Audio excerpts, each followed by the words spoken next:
Welcome everybody to another episode. Well, today guys, we're taking a look at our old boy Hot Rod right here. And looking at our guy, as you can see, he actually does have his gun mounted right, straight into his engine block. And, you can use either one of his weapons that he comes with.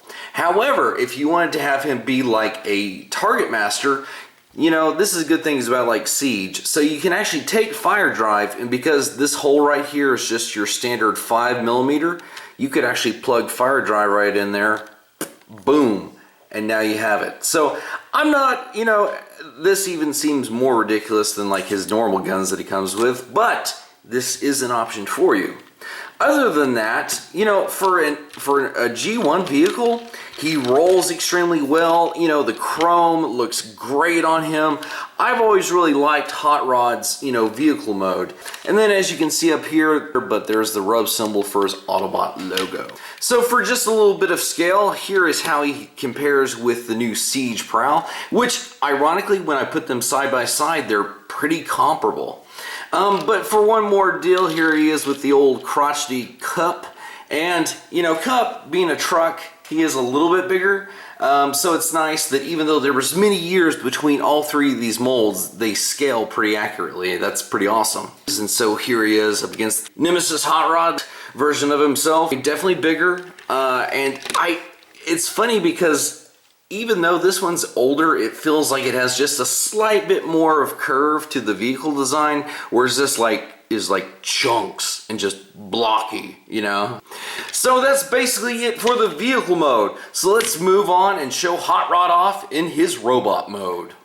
Okay, so I'm gonna say this. When you look at a lot of G1 figures, they have just this kind of overall feel because of the age that they were designed in. So it's not terrible, but basically his arms, all they can do besides kind of moving in and out is just raise his weapons, and like, no joke, that's it. So the reason, what he's banking mostly on is just the general design silhouette of Rodimus with like all the flashy bits, and that's pretty much where his appeal comes from. Now to show you off, here he is next to Generations RC, and he's maybe a little bit taller than her, which he wasn't much in the movie whenever he was Hot Rod. And here we are dropping Magnus behind him, and you know what though, I think that that's actually kind of good scale of Siege. So there are more modern day figures that you can put him with, but let's do one last comparison just cause. So guys, I'm gonna say it's kind of funny to see the differences between the two technically actually being the same guy. So other than that guys, I can't really say much about Rodimus because there's not much to him other than everything I've shown you. So I hope you guys enjoyed this little quick review looking at the G1 reissue version of Rodimus. And until next time guys, we'll see you in another review.